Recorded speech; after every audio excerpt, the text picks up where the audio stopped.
عقیدہ توحید کے تعلق سے چند گزارشات آپ کی خدمت میں عرض کرنی ہے، اور میں نے یہ عرض کرنا ہے کہ عقیدہ توحید انسان کی زندگی پر کس طرح کے روحانی اثرات مرتب کرتا ہے۔ جس عقیدے کا انسان ہوتا ہے، جس نظریے کو وہ مانتا اور جانتا ہے، اس کے لازمی اثرات اس کی روحانی زندگی پر ہوتے ہیں۔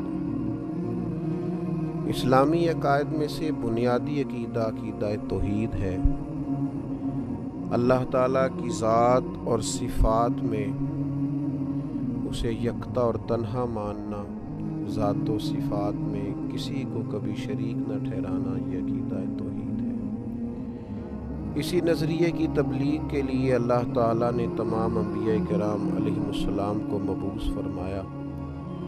یہی عقیدہ توحید ہے جو نبی کریم صلی اللہ تعالیٰ علیہ وسلم کی کامل غلامی سے بندہ مومن کو نصیب ہوتا ہے، اور پھر وہ انسان کی زندگی میں اور اس کی طبیعت میں انقلاب برپا کر دیتا ہے۔ قرآن حکیم کی معروف، مختصر، جامع اور انتہائی بابرکت سورہ اخلاص عقیدہ توحید کو بیان کرتی ہے۔ اللہ کریم نے ارشاد فرمایا، قل هو اللہ احد، تم فرماؤ وہ اللہ ہے اور وہ ایک ہے۔ اللہ الصمد، اللہ بے نیاز ہے۔ لم یلد ولم یولد، نہ اس کی کوئی اولاد ہے اور نہ وہ پیدا کیا گیا ہے۔ ولم یکن لہ کفوا احد، اور اس کا کوئی ہمسر نہیں، اس کا کوئی جوڑ۔ اللہ تبارک و تعالی وحدہ لا شریک ہے۔ اللہ تعالیٰ بے نیاز ہے، کھانے سے، پینے سے، تھکن سے، سونے سے، جاگنے سے، اونگ سے۔ اللہ بے نیاز ہے۔ اللہ تبارک و تعالی کی نہ کوئی اولاد ہے، نہ اس نے کسی کو جنا ہے، نہ وہ جنا گیا ہے، اور اس کا کوئی ہمسر نہیں۔ یہ مضبوط عقیدہ، کائنات کا خالق، مالک، رازق، عزتیں اور ذلتیں جس کی حکمت کا تقاضا ہیں، وہ اللہ تعالیٰ ہے۔ اپنے بندوں پر نہایت مہربان ہے، کرم فرمانے والا ہے، رحمتیں کرنے والا ہے، غلطیوں سے درگزر کرنے والا ہے، دنیا اور آخرت میں اپنے بندوں پر رحمت کی نظر کرنے والا ہے۔ وہ کریم مالک جو دریاؤں میں مچھلیوں کو، جو بلوں میں چیونٹیوں کو، پتھروں میں کیڑوں کو، جو ہر کونے میں، ہر مقام پہ بسنے والے انسانوں کو رزق عطا کرتا ہے۔ مالک حقیقی ہے، خالق حقیقی ہے، رازق حقیقی ہے، رحمان ہے، رحیم ہے، کریم ہے، ستار ہے، غفار ہے۔ وہ اپنی شانوں، صفتوں، کمالات اور اسماء مبارکہ میں ہر لحاظ سے بلند و بالا ہے، یکتا و تنہا ہے، اور اتنا کریم ہے کہ جس طرح کا بندہ اس کے ساتھ گمان کرتا ہے، مالک اسی طرح کا اس کے ساتھ معاملہ فرما دیتا ہے۔ مانگنے والوں کو رزق بھی دیتا ہے، عزت بھی دیتا ہے، صحت بھی دیتا ہے، اولاد بھی دیتا ہے، عمر بھی دیتا ہے، اور دیتا ہے تو بے حساب ہی دیتا ہے، اور دیتا ہے تو پھر اتنا دیتا ہے، اتنا دیتا ہے، اتنا دیتا ہے کہ انسانیت لیتے لیتے تھک جاتی ہے، لیکن مالک کی عطائیں جاری رہتی۔ فرمایا بس ایک بات کا خیال رکھنا، کسی کو اس کا شریک نہ ٹھہرانا۔ بہت زیادہ تفصیلات نہیں، مسلم شریف کی ایک حدیث حضرت جابر ابن عبداللہ رضی اللہ تعالیٰ عنہ بیان کرتے ہیں کہ نبی کریم صلی اللہ تعالیٰ علیہ وسلم نے بیان فرمایا کہ جو اللہ تعالیٰ سے اس حال میں ملا، جس نے گویا بروز قیامت رب سے اس حال میں ملاقات کی کہ وہ کسی کو اللہ کا شریک نہیں ٹھہراتا تھا، تو بندہ جنت میں جائے گا۔ ختم ہو گئی بات۔ اور فرمایا جس نے اللہ سے اس حال میں ملاقات کی کہ معاذ اللہ وہ کسی کو اللہ کا شریک ٹھہراتا تھا، وہ بندہ دوزخ میں جائے گا۔ رسول رحمت صلی اللہ تعالی علیہ وسلم کی اس خوبصورت جامع اور معنویت سے بھرپور روایت نے عقیدہ توحید پورے کا پورا سمیٹ کے رکھ دیا، اور اس کے جو نتائج ہیں اور اس کا جو لازمی اور آخری نتیجہ ہے وہ بھی بیان کر دیا کہ عقیدہ توحید و رسالت کا قائل جنتی ہے، اور اگر کسی مقام پر معاذ اللہ اللہ کی ذات و صفات میں کسی کو شریک سمجھتا ہے تو وہ جہنمی ہے۔ اب یہ عقیدہ توحید کہ انسان اللہ کو وحدہ لا شریک مانے، اللہ کو بے نیاز مانے، اللہ تبارک و تعالیٰ کو ہی رازق اور خالق مانے، اللہ تبارک و تعالیٰ کی ذات پر ہی اس کا بھروسہ ہو، پھر اگر عقیدہ توحید اس کا مضبوط ہو تو اس کی روحانی زندگی پر اس کے اثرات کیا ہوتے ہیں۔ 10 باتیں میں نے آپ کی خدمت میں عرض کرنی ہیں۔ عقیدہ توحید کے جو روحانی اثرات ہیں، انسان کے وجود کو، روح کو، ذہن کو قوت اور توانائی جو یہ عقیدہ دیتا ہے، وہ 10 باتیں اللہ کی توفیق سے آپ کی خدمت میں عرض کرنے جا رہا ہوں کہ طاقتور ترین اور مضبوط ترین اور وسیع ذہن اور وسیع القلب اور وسیع المزاج شخصیت عقیدہ توحید ترتیب دیتا ہے۔ سب سے پہلی بات یہ ہے کہ جب کوئی انسان اللہ کی توحید کا ماننے والا ہوتا ہے تو وہ تنگ نظر نہیں ہوتا، لسانی بنیادوں پر، علاقائی بنیادوں پر، رنگ و نسل کی بنیاد پر تقسیم نہیں ہوتا۔ کیوں نہیں ہوتا؟ اس لیے کہ وہ اس رب کا ماننے والا ہے جس نے زمین و آسمان کو بنایا۔ تنگ نظری نہیں پیدا ہوتی عقیدہ توحید کی برکت سے، تو مسلمان کبھی تنگ نظر نہیں ہوتا۔ عقیدہ توحید کا ماننے والا، توحید و رسالت کا ماننے والا، دروازہ رسول کی گدائی کرنے والا، اس کی سوچ بہت بڑی ہوتی ہے، دل بہت بڑا ہوتا ہے، اس کا مشرب وسیع و ظرفی ہوتا ہے، اس کے مزاج میں وسعت ہوتی ہے۔ اقبال کہنے لگے بازو تیرا توحید کی قوت سے قوی ہے، تیرے بازوں کے اندر جو طاقت ہے وہ اللہ کی توحید کی ہے۔ اب اس کا نتیجہ کیا ہے؟ بازو تیرا توحید کی قوت سے قوی ہے، اب تو کسی وطن میں بند نہیں ہو سکتا۔ اسلام تیرا دیس ہے اور تو مصطفی ہے، پھر ساری دنیا تیرا وطن ہے چونکہ ساری دھرتی اللہ کی۔ رسول پاک صلی اللہ تعالی علیہ وسلم کا تو غلام ہے، تو مصطفی ہے۔ لہذا مسلمان عقیدہ توحید والا کبھی تنگ نظر نہیں ہوتا، وہ بڑی بات کرتا ہے، بڑی سوچ رکھتا ہے، بڑے ارادے کرتا ہے، بڑے منصوبے بناتا ہے، اس کی اٹھان بڑی ہوتی ہے، اس کا پاکپن بڑا ہوتا ہے، اس کا بات کرنا بڑا وسعت رکھتا ہے، اس کے ظرف میں بڑی گنجائش ہوتی ہے۔ دوسری بات یہ ہے کہ عقیدہ توحید انسان کے اندر بلا کی غیرت پیدا کرتا ہے، اس لیے کہ عقیدہ توحید کا ماننے والا انسان یہ اچھی طرح جانتا ہے کہ تمام طاقتوں کا مالک اللہ تعالیٰ ہے، اس میں عزت نفس پیدا ہوتی ہے، وہ کسی کو خاطر میں نہیں لاتا، وہ کہتا ہے میں کسی سے کیوں ڈروں، میں کسی دنیا دار کے سامنے سہما کیوں رہوں، کسی مقام پر بھی اپنی عزت نفس کو داؤ پہ نہیں لگاتا، کیونکہ طاقتوں کا مالک تو اللہ اکبر ہے۔ باقی سب انسان چھوٹے ہیں، پست ہیں، وہ بڑا ہے تو صرف اللہ جل شان، یا وہ بڑا ہے جسے رب بڑائی عطا کرے، جسے اللہ عزت عطا کرے، جسے اللہ وقار عطا کرے، جسے اللہ تبارک و تعالی شان عطا کرے۔ پھر تیسری بات یہ ہے کہ عقیدہ توحید انسان کے اندر عاجزی پیدا کرتا ہے، متکبر نہیں ہونے دیتا، کیونکہ اس کا خیال ہوتا ہے انسان کا کہ میرے پاس جو کچھ بھی ہے میرے رب کا ہے، ذاتی تو ہے ہی نہیں۔ کسی غرور کا شکار نہیں ہوتا. اس کے پاس تو نعمتیں بڑھتی جاتی ہیں تو پیشانی اس کی رب کے حضور جھکتی جاتی ہے. اللہ تعالیٰ اس کو عطا کرتا جاتا ہے تو جیسے جیسے درخت کو پھل لگتا جاتا ہے ٹہنیاں جھکتی جاتی ہیں, اس کی عاجزی میں اضافہ ہوتا جاتا ہے. اور رسول کریم صلی اللہ تعالیٰ علیہ وسلم نے فرمایا جو اللہ کی رضا کے لیے عاجزی کرے اللہ اسے عزت عطا فرماتا ہے. عقیدہ توحید انسان کے اندر عجز پیدا کرتا ہے, اس کے مزاج میں جھکاؤ پیدا کرتا ہے, انانیت, تکبر, ان بیماریوں سے اسے نکال دیتا ہے. چوتھی بات یہ ہے کہ عقیدہ توحید رکھنے والا انسان وہ جانتا ہے, وہ اس بات کو سمجھتا ہے, اس کا ذہن بن جاتا ہے کہ مجھے کبھی بھی عقیدہ توحید کا رکھنے والا انسان کبھی بھی ناانصاف نہیں ہوتا,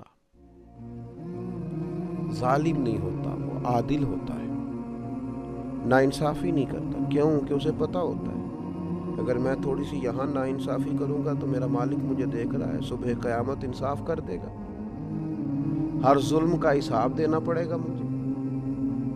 قیامت کے دن اللہ کے حضور حاضر ہونا ہے. لہذا عقیدہ توحید انسان کو منصف مزاج بنا دیتا ہے. اللہ رسول کے ماننے والے کبھی بھی ظالم نہیں ہوتے, ناانصافیاں نہیں کرتے. پھر پانچویں بات یہ ہے کہ عقیدہ توحید کا ماننے والا شخص جو ہوتا ہے نا کبھی مایوس نہیں ہوتا, اس کا دل نہیں کبھی ٹوٹتا, اس کے مزاج کے اندر کبھی کمزوری واقعہ نہیں ہوتی, اس لیے کہ وہ اس رب کا ماننے والا ہے جس نے کہا ہے لا تقنطوا من رحمت اللہ ان اللہ یغفر الذنوب جمیعا. تم نے کبھی اللہ کی رحمت سے نا امید نہیں ہونا, اللہ سارے گناہ معاف فرما دے گا. تو عقیدہ توحید انسان کے مزاج کو شگفتہ رکھتا ہے, کھلا ہوا رکھتا ہے, تازہ دم رکھتا ہے.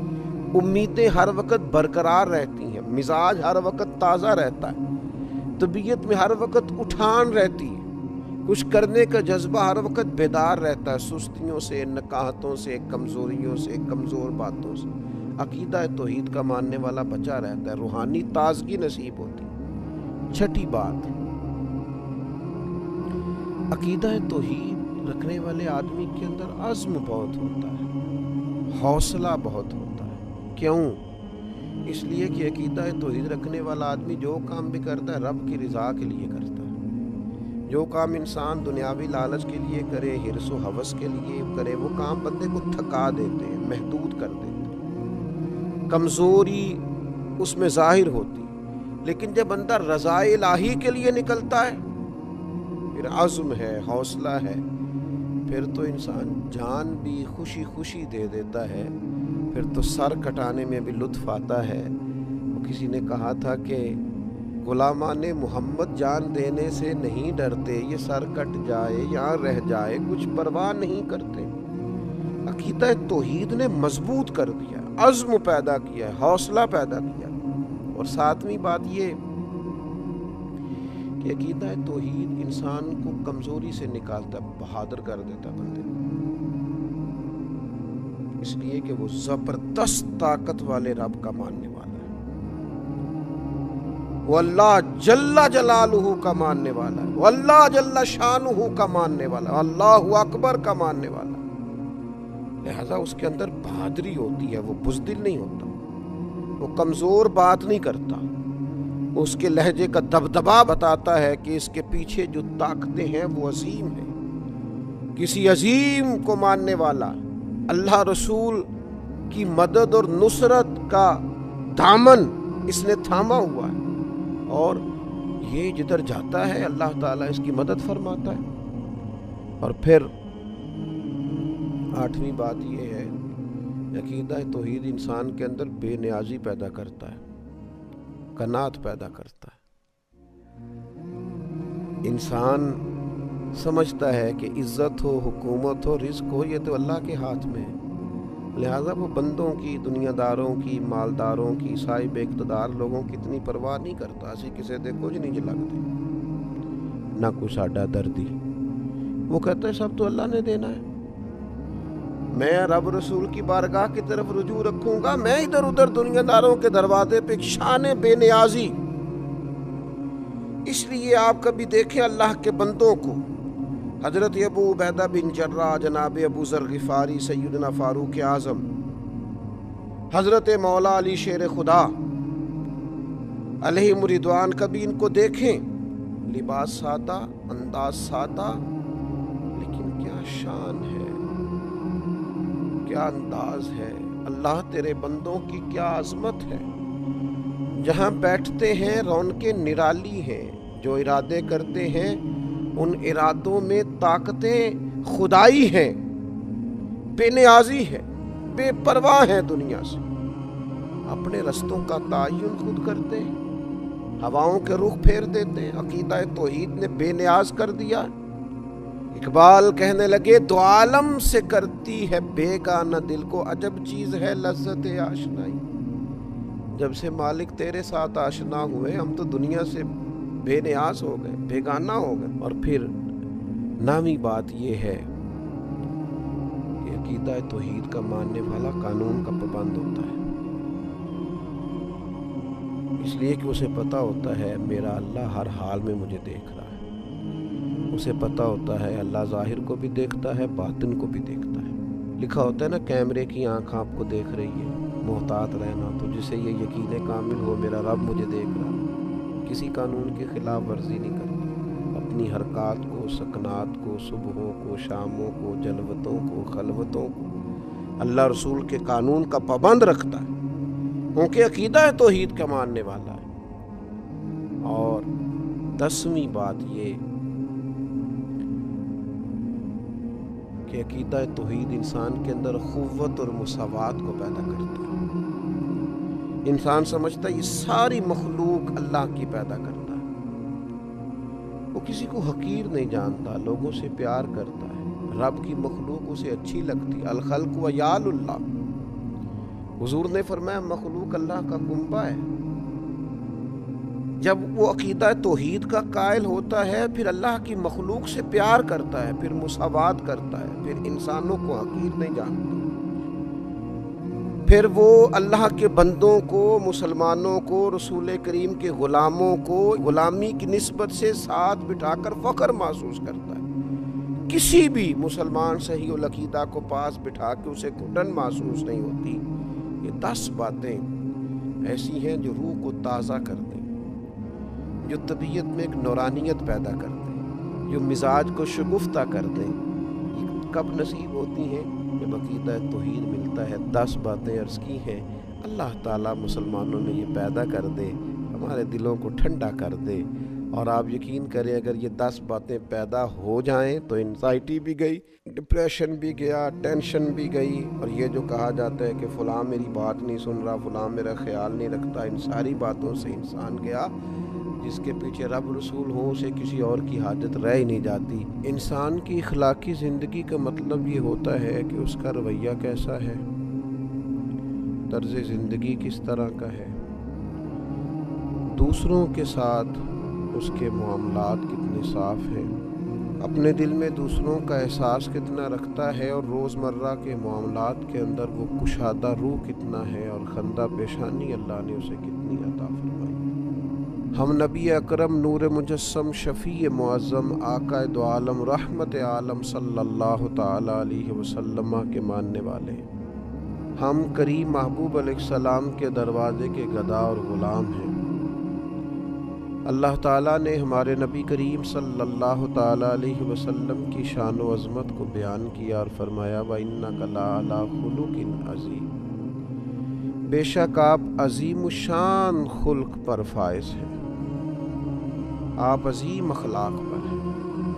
نبی کریم صلی اللہ تعالی علیہ وسلم کے اخلاق حسنہ نے، کردار و عمل نے دنیا کو دین کی طرف مائل کر لیا۔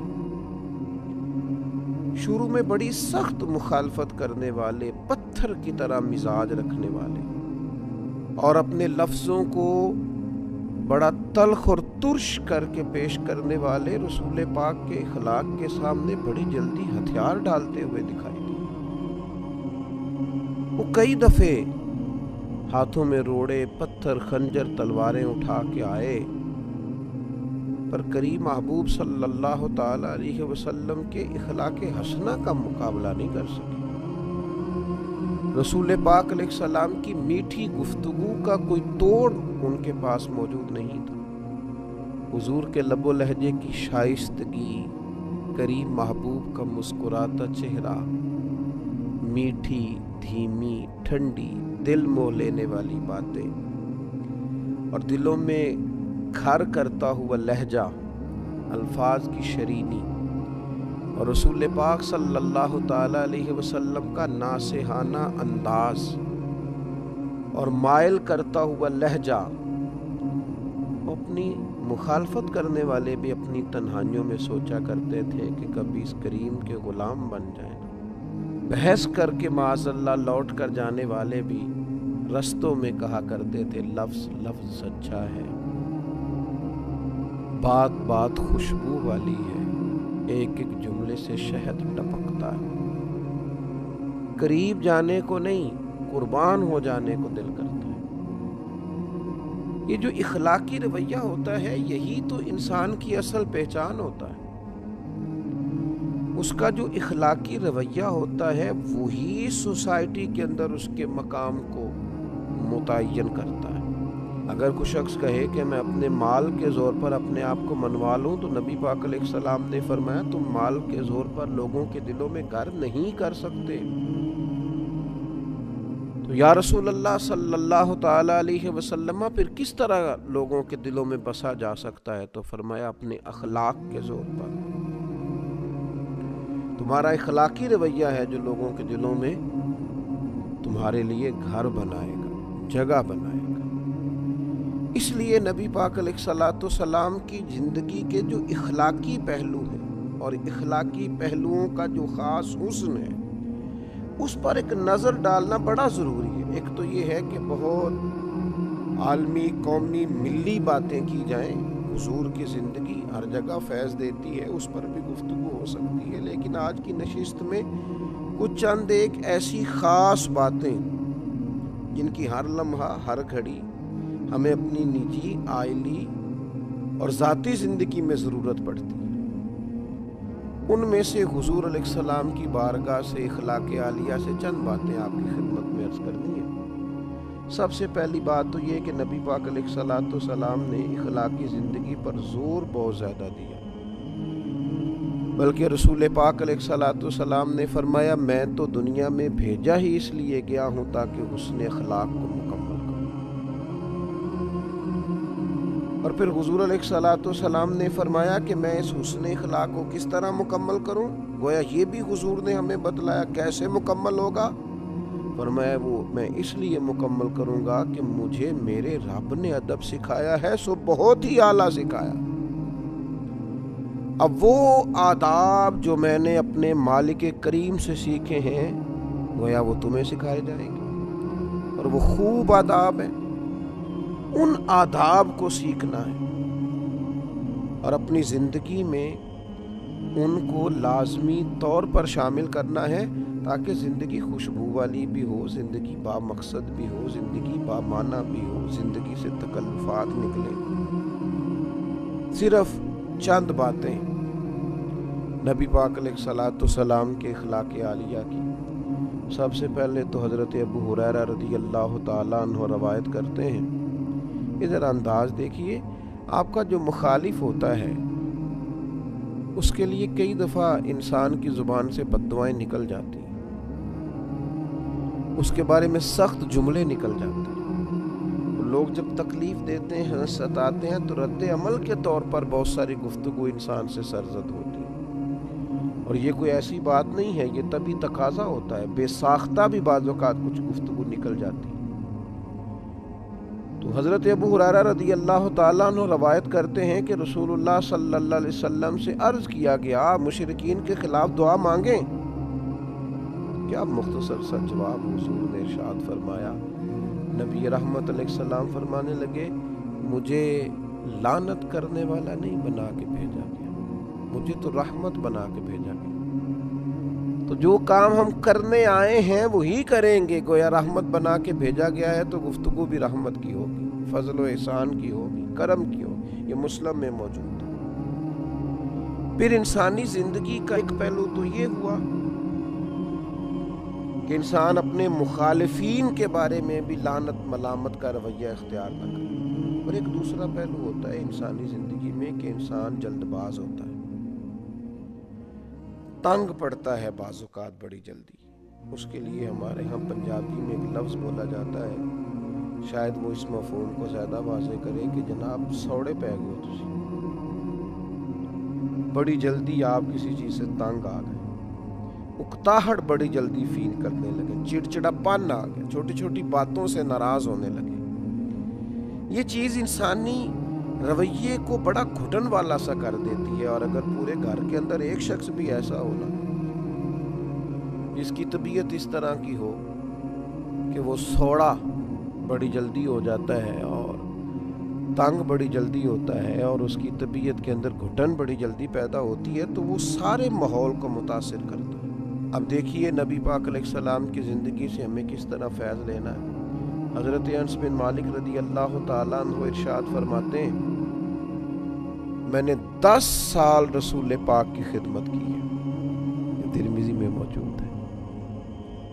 1 2 3 4 دن نہیں, 10 سال مسلسل میں حضور کی خدمت میں رہا ہوں.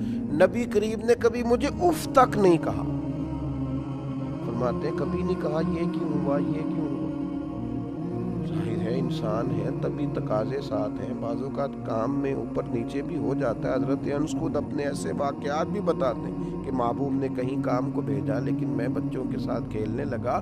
ایسے مواقع پر بھی کبھی حضور کی طبیعت کے اندر معاذ اللہ کو تنگی نہیں دیکھی. اس اخلاقی پہلو کو اپنانے کی بڑی اشد ضرورت ہے کہ مزاج میں تنگی نہ ہو, گھٹن نہ ہو.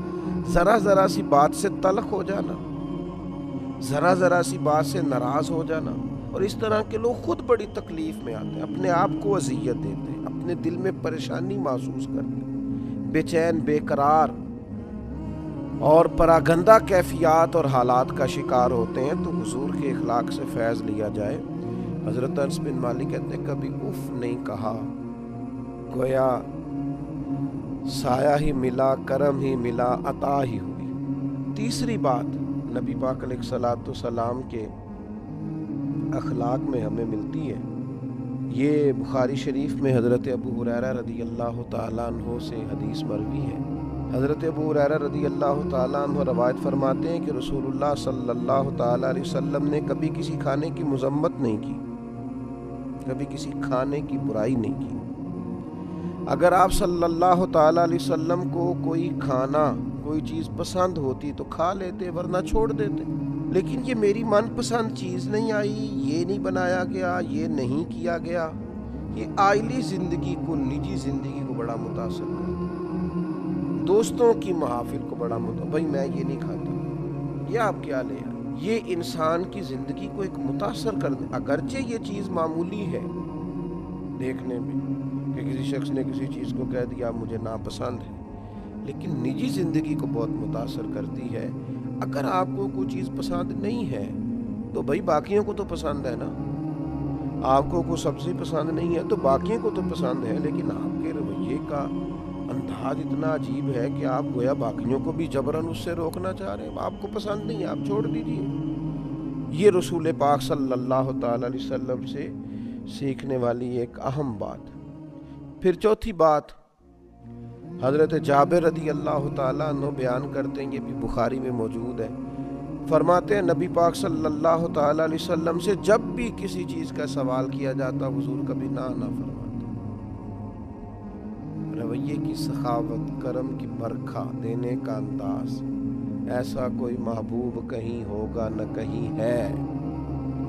بیٹھا ہے چٹائی پہ مگر عرش نشیں ہے, اور ملتا نہیں کونین کو کیا کیا تیرے در سے. ایک لفظ نہیں ہے جو تیرے لب پہ نہیں ہے. حضور نے کبھی نہ نہیں فرمایا, ہمیشہ عطا کرتے, اور اپنی امت کو بھی سبق دیا اس بات کا. حضور فرماتے ہیں بندہ دل کا غنی ہوتا ہے, اس کے مزاج میں وسعت ہونی چاہیے. مرتباً اسے سخاوت کرنی چاہیے۔ بڑی جلدی بڑی چیزوں کے بارے میں انکار کر دینا اور کسی بخیلی کا شکار ہونا یہ مومن کی شان نہیں ہے۔ پانچویں بات، بڑی اہم، بڑی بنیادی، بڑی ضروری بات، جو لوگ کہتے ہیں جی میں تو اپنے اوپر کنٹرول ہی نہیں کر پاتا، میں بڑا سخت ہوں، بعض لوگوں کے بارے میں پھر میں نے کوشش کی لیکن میں کر نہیں پایا، وہ ذرا غور کریں۔ یہ بھی مسلم شریف میں سیدہ طیبہ طاہرہ حضرت عائشہ صدیقہ رضی اللہ تعالیٰ عنہ کی روایت موجود ہے۔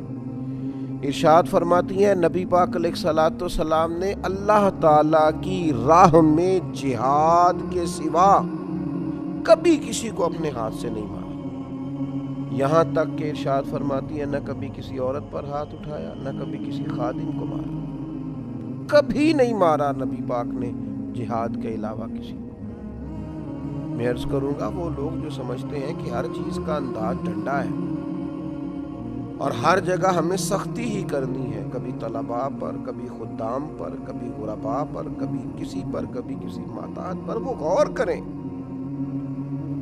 یہ روایت جو مسلم شریف میں موجود ہے سیدہ عائشہ صدیقہ رضی اللہ تعالی عنہا کی، یہ ایک بہت بڑا ہمارے سامنے اخلاقی رویہ حضور علیہ السلام کی بارگاہ سے خیرات لے کر رکھتی ہے کہ ہمیں غور کرنا چاہیے اپنے رویے پر۔ کبھی کسی کو نہیں مارا نبی پاک علیہ السلام، کبھی کسی عورت پر ہاتھ نہیں اٹھایا۔ لہذا ایسے لوگ جو خواتین پر ہاتھ اٹھاتے ہیں اور پھر اپنے آپ کو بڑی اپنے تئیں مردان کی ظاہر کرتے ہیں، وہ خیال کریں کہ یہ ہمیں حضور علیہ الصلوۃ والسلام نے رویہ سکھایا۔ پھر چھٹی بات، حضرت عائشہ صدیقہ رضی اللہ تعالیٰ عنہا ارشاد فرماتی ہیں کہ نبی پاک صلی اللہ تعالیٰ علیہ وآلہ وسلم کو اگر دو باتوں میں اختیار دیا جاتا تھا تو حضور آسان بات کو اختیار فرماتے تھے۔ مشکلات نہیں پیدا کرنی، لوگوں کو اذیت نہیں دینا، کوشش کرنی ہے اگر کسی کے لیے آسانی کی جا سکتی ہے، سہولت دی جا سکتی ہے، ایک ہی دفعہ کسی کا کام کر دیا جائے۔ اگر آپ کے اختیار میں ہے تو کسی کی مشکل میں جلد اس کے لیے گنجائش پیدا کی جائے، بلا وجہ لوگوں کو تکلیف میں نہ ڈالا جائے۔ اور پھر ساتویں بات، اسی حدیث کا اگلا حصہ حضرت عائشہ صدیقہ رضی اللہ تعالیٰ عنہ فرماتی ہیں نبی پاک علیہ السلام نے اپنی ذات کے لیے کبھی کسی سے انتقام نہیں لیا۔ ہاں اگر کوئی اللہ کی حدود کی خلاف ورزی کرتا تھا تو آپ اللہ تعالیٰ کی رضا کے لیے اسے سزا دیتے، ذات کے لیے، ذات کے لیے۔ کتنے جھگڑے ہمارے جو صرف ذاتی ہیں، اور کتنی دور تک چلے گئے اور کتنی حدوں کو ہم نے کراس کر لیا۔ تو اپنی ذات کا بت نہ بنائیں معاذ اللہ۔ اپنی ذات کے لیے حضور علیہ السلام نے کبھی کسی سے انتقام نہیں لیا۔ پھر آٹھویں بات، درگزر کرنے کا بڑا اہم پہلو تھا حضور کی مقدس زندگی میں۔ کفار مکہ نے کیا کچھ نہیں کیا، کس کس رنگ میں انہوں نے تکلیف نہیں دی، لیکن فتح مکہ کے موقع پر حضور نے فرمایا بتاؤ تمہارے ساتھ کیا سلوک۔ انہوں نے کہا آپ بھی کریم ہیں، آپ کے والد بھی کریم ہیں، خاندان ہی کریموں کا ہے، اور میں وہی سلوک کروں گا جو جناب یوسف نے اپنے بھائیوں کے ساتھ کیا۔ جاؤ تم پر کوئی مطالبہ نہیں، تمہیں معاف کیا۔ تو درگزر کا پہلو، گنجائش کا پہلو زندگی میں ضرور رکھیں، بڑی جلدی سارے دروازے بند نہ کر دیے جائیں، کچھ تھوڑا سا مزاج کے اندر برتری کو بھی رکھا جائے۔ اور نامی بات، حضرت عائشہ صدیقہ رضی اللہ تعالیٰ عنہ ارشاد فرماتی ہیں نبی پاک علیہ السلام کبھی وہ بات نہیں کرتے تھے جو حیا کے خلاف، نہ تبن نہ تکلفن، کبھی کوئی ایسی بات حضور علیہ السلام نہ فرماتے۔ اور فرماتی ہیں حضور بازاروں میں شور نہیں کرتے تھے، نبی پاک برائی کا بدلہ کبھی برائی سے نہیں دیتے تھے بلکہ معاف کر دیتے، درگزر کرتے۔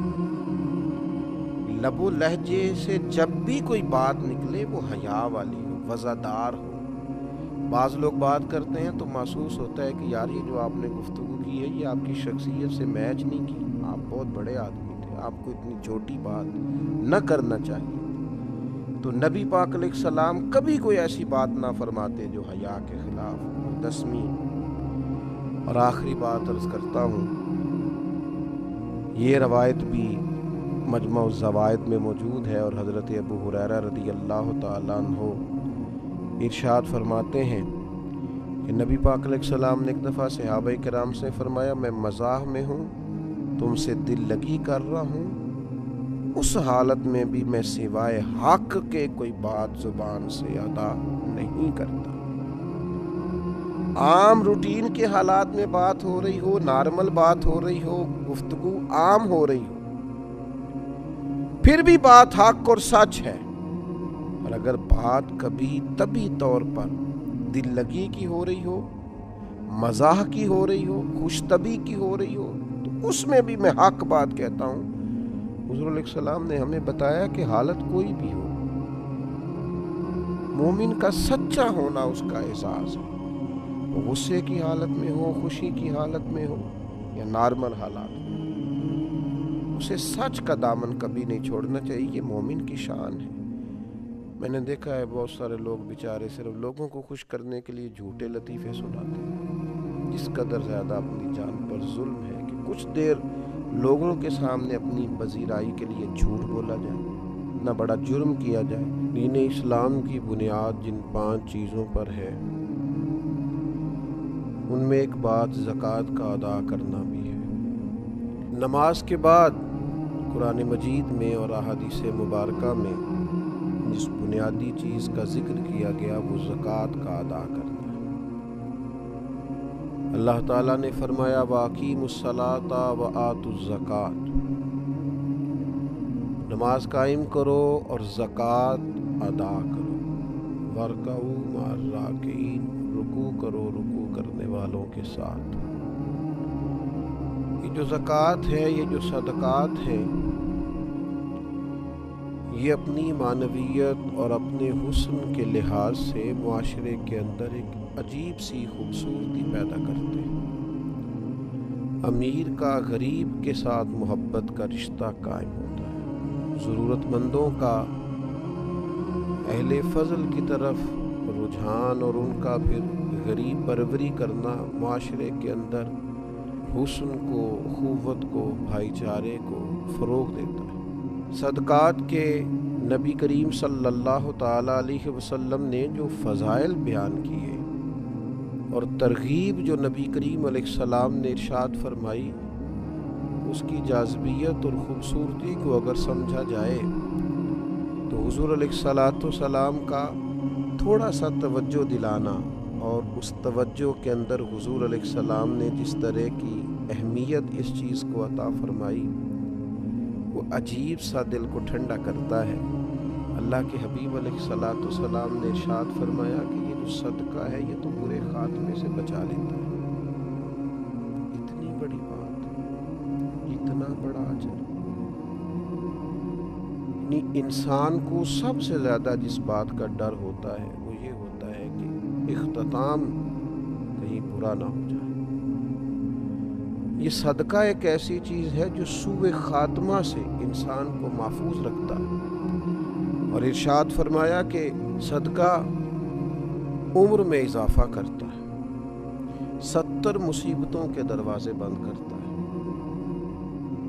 اللہ تبارک و تعالیٰ کے حبیب علیہ السلام نے اس قدر زیادہ اس کو پسند فرمایا اور اس قدر زیادہ توجہ دلائی کہ فرمایا دوزخ سے بچ جاؤ، چاہے کھجور کا ایک ٹکڑا صدقہ کر کے ہی دوزخ سے بچ جاؤ۔ یہ چیز تمہارے لیے اللہ تبارک و تعالیٰ کی بارگاہ سے بہت بڑا انعام کا سبب بنے گی کہ تمہارے لیے دوزخ سے آزادی ہوگی۔ یقیناً جس بات کے فضائل ہوتے ہیں، جس کام کے فضیلتیں ہوتی ہیں، اسے نہ کرنے کی وعیدیں بھی ہوتی ہیں، تصویر کا دوسرا رخ بھی ہوتا ہے۔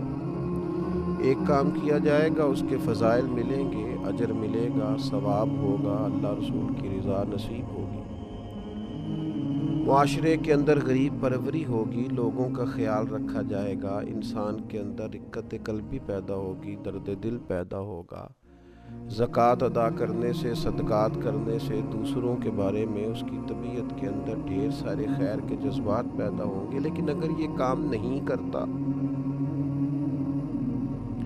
وسعت کے باوجود نہیں کرتا، اس پر فرض ہے نہیں کرتا، تو یقیناً پھر اس کی وعیدیں بھی ہوں گی، اس کے لیے سزائیں بھی ہوں گی۔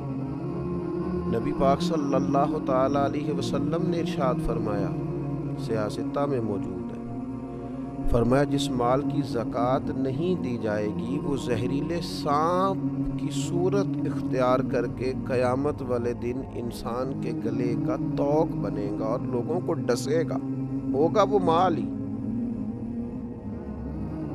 یہ مال اللہ کا فضل بھی ہے، لیکن اگر اس کی زکوٰۃ ادا نہیں کی جاتی تو یہ ایک زہریلے سانپ کی صورت میں صبح قیامت انسان کے سامنے لایا جائے گا، بخاری میں موجود ہے۔ کیوں؟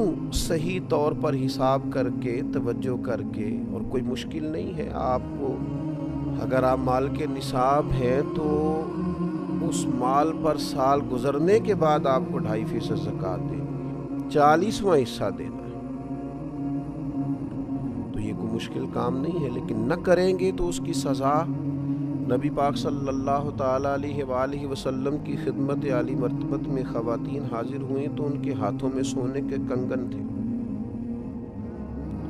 اللہ کے حبیب صلی اللہ تعالی علیہ وسلم نے فرمایا ان کی زکوٰۃ ادا کر دی، تو انہوں نے نفی میں جواب دیا، تو آپ صلی اللہ تعالی علیہ وسلم نے ارشاد فرمایا کیا تمہیں پسند ہے کہ تمہیں آگ کے کنگن پہنائے جائے؟ ڈر گئی، پریشان ہو گئی، تو اللہ کے حبیب علیہ السلام نے انہیں تاکید فرمائی کہ اس سونے کی جو تم نے ہاتھ میں پہنا ہے اس کی زکوٰۃ ادا کرو، ایسا نہ ہو کہ یہ آج تو تم نے سونے کے کنگن پہنے ہیں اور قیامت کے دن تمہیں آگ کے کنگن پہنا دیے جائیں۔ تو جو لوگ بھی مال کے نصاب ہیں، صاحب استطاعت ہیں، اور جن پر زکوٰۃ فرض ہے، وہ اس بات کا اچھی طرح خیال کر لیں کہ یہ زکوٰۃ مال کو پاک بھی کرے گی، فائدہ بھی کرے گی، اللہ کی رضا اور خوشنودی کا باعث بھی بنے گی، اور نہ ادا کریں گے تو ایک تو یہ کہ آخرت کے اندر اس کو یہ والی سزائیں ملیں گی کہ آگ کے کنگن پہنائے جا رہے ہیں اور مال سانپ بنتا جا رہا ہے۔ حضور علیہ السلام نے یہاں دنیا کے اندر بھی ارشاد فرمایا کہ خشکی اور تری میں جو تمہارا مال ضائع ہوتا ہے وہ زکوٰۃ ادا نہ کرنے کی وجہ سے ہوتا ہے۔ تو ایک تو بات یہ کہ زکوٰۃ ذمہ داری کے ساتھ ادا کی جائے، اس کام میں کسی قسم کی کوئی کوتاہی نہ کی جائے، کسی سستی کا شکار نہ ہوا جائے، لہت و لاللہ کا شکار نہ ہوا جائے، بہانے بازی نہ کی جائے، اس فرض کو فرض جانتے ہوئے انتہائی حساس مسئلہ سمجھتے ہوئے اس کی فوری ادائیگی کا اور احتیاط سے بندوبست کیا جائے۔ اور پھر یہ کہ اس کے جو آداب ہیں، جو ایک مسلمان کوئی بھی عبادت کرتے ہوئے کچھ آداب کا خیال رکھتا ہے، ان آداب کا بھی پوری طور پہ خیال رکھا جائے۔ سب سے پہلی بات تو یہ کہ زکوٰۃ حسن نیت سے ادا کی جائے۔ زکوٰۃ کوئی پتھر پھینکنے والا عمل نہیں ہے کہ جیسے بھی پھینک دیں گے، خوش دلی سے پھینکیں یا بد دلی سے وہ لگ جائے گا۔ یہ زکوٰۃ تو اللہ کی بارگاہ میں دینی ہے، صدقہ کو پتھر پھینکنے والا عمل تو نہیں کہ جیسے بھی پھینکے لگ جائے گا، یہ تو خالص اللہ کی رضا کے لیے دینی ہے۔ تو اس کے بارے میں تو قرآن مجید نے فرمایا وَمَا تُنْفِقُونَ إِلَّا ابْتِغَاءَ وَجْهِ اللَّهِ، تم جو کچھ بھی خرچ کرتے ہو اسی لیے تو خرچ کرتے ہو کہ تمہیں اللہ کی خوشنودی حاصل ہو۔ تو حسن نیت، ارادہ حسین، دیتے وقت اللہ تعالیٰ کی رضا کے لیے خاص جذبہ۔ ایک بزرگ فرمایا کرتے تھے کہ میں تو جب صدقات دیتا ہوں تو جسے دیتا ہوں اسے اپنا محسن سمجھتا ہوں کہ دیکھو میں اسے دے رہا ہوں، بندے کو دے رہا ہوں اور راضی مجھ سے میرا اللہ ہوگا۔ تو حسن نیت پہلی بات، اور دوسری بات ہر قسم کی تصنع سے بچا جائے، ہر قسم کے ریا سے بچا جائے۔ یہ دے کر کے اور کسی قسم کا بھی اگر دکھلاوے کا مزاج بنایا جائے یا کسی شخص کو کسی بھی طور پر بتایا جائے تو یاد رکھیے گا، حضور علیہ الصلوۃ والسلام نے فرمایا اللہ قیامت کے دن ارشاد فرمائے گا انہی سے جا کے اجر لو جن کو دکھانے کے لیے تم عمل کرتے تھے۔ تو تصنع سے پورے طور پر اور مکمل طور پر اجتناب کیا جائے، اور پھر جسے دیا جائے اس پر احسان نہ جتلایا جائے، ایذا نہ دی جائے، تکلیف نہ دی جائے۔ ہمارے ہاں جس طرح سے لوگ کہتے ہیں آپ ابھی آ گئے، تو میرے سونے کا ٹائم تھا، کل آئیے گا، پرسوں پتہ کر لیجئے گا، ہاں میرا ارادہ بن گیا ہے، آپ صبح وقت پر آ کر لائن میں کھڑے ہو جائیے گا۔ اللہ تعالیٰ نے جب آپ کو دیا ہے تو اس طرح تھوڑی دیا ہے، معاذ اللہ۔ آپ ایذا نہ دیں، تکلیف نہ دیں۔ وہ کسی نے کہا تھا کہ لوگوں کو ملا ہے تو مقدر سے ملا ہے، ہم کو تو مقدر بھی تیرے در سے ملا ہے۔ تو اللہ نے جب دیا ہے تو کرم سے دیا ہے، تو جب یہ ذہن ہو کہ مجھے کرم سے ملا ہے تو پھر دیتے وقت تکلیف نہ دی جائے، اذیت نہیں دی جائے۔ قرآن مجید نے فرمایا یا ایھا الذین آمنوا لا تبطلوا صدقاتکم بالمن والعذی، اے ایمان والو احسان جتلا کر اور ایذا دے کر اپنے صدقات کو باطل نہ کر لینا، اپنے صدقات باطل نہ کرو، احسان جتلا کر اور دل آزاری کر کے ایذا دے کر ان کو ضائع نہ کرو، باطل نہ کرو۔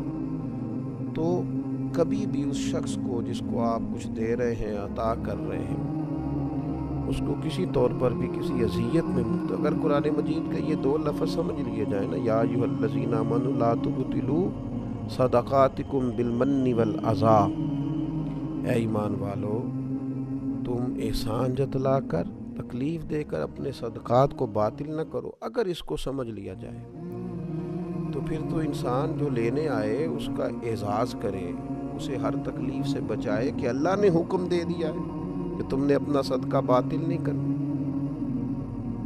کسی قسم کی تکلیف نہیں دینی سامنے والے کو۔ اور پھر چوتھی بات یہ ہے کہ عمدہ مال اللہ کی راہ میں دیا جائے، اچھی چیز اللہ کے حضور پیش کی جائے، مالک کی بارگاہ میں پیش کی جائے تو پھر خاص چیز پیش کی جائے۔ جو لوگ محبوب کو تحفہ دیتے ہیں وہ بڑا قیمتی تحفہ خرید کے لاتے ہیں اور پتہ ہے بڑا قیمتی ہے، پھر بھی اس کو سجاتے ہیں، سنوارتے ہیں، کسی خاص جگہ پہ اس کو پیک کرتے ہیں، اس کے اوپر پھول لگائے جاتے ہیں، بڑے حسین انداز میں اپنے پیاروں کے لیے تحفے بھیجے جاتے ہیں، گلدستے منگائے جاتے ہیں، یہ میرے استاد ہیں، یہ میرے بھائی ہیں، یہ میری محبت کی جگہ ہے۔ لوگ بڑے اعزاز کے ساتھ تحفے روانہ کرتے ہیں تو اللہ کے حضور پیش کرنا ہے، رب رسول کی رضا کے لیے دینا۔ تو قرآن مجید نے کہا لن تنالوا البر حتی تنفقوا مما تحبون، تم ہرگز نیکی کو نہ پہنچو گے جب تک اپنی محبوب چیز راہ خدا میں خرچ نہ کرو۔ ایک شاعر نے بڑی خوبصورت بات کی تھی، اگرچہ اس نے نقشہ تو کربلا کا کھینچا ہے، لیکن اس نے کہا تھا لاش اکبر دی ویکھ حسین کیا، گل یار دی گلو نہیں لائی دیے، دائم سونے محمد دے نام تو سونی چیز وارنی چاہیے۔ دیکھو ان کے نام پہ دینے لگے ہیں تو پھر ہم نے کس طرح کی نگینے دی، کس طرح کا حسن دیا، کیا کچھ نکال کے پیش کر دیا۔ دھرتی نے ایسے لوگ نہ کبھی پہلے دیکھے نہ کبھی بعد میں دیکھیں گے۔ تو عمدہ مال پیش کیا جائے اور پھر یہ بھی یاد رکھا جائے کہ اللہ پاک ہے اور پاک چیز کوئی قبول کرتا ہے، ہمیشہ حلال اور طیب ہی اس کی راہ میں پیش کیا جائے۔ اور آخری گزارش یہ ہے زکوٰۃ دینے کے معاملے میں کہ پھر یہ ماحول نہ بنایا جائے کہ میں بانٹوں گا تو لوگوں کی نظریں اپنے سامنے جھکاؤں گا۔ شکر گزاری لوگ میری کریں گے اور بہت سارے لوگ ایسے ہوں گے جو میرے سامنے نظریں جھکاتے ہوئے گزریں گے۔ فرمایا انما نطعمکم لوجہ اللہ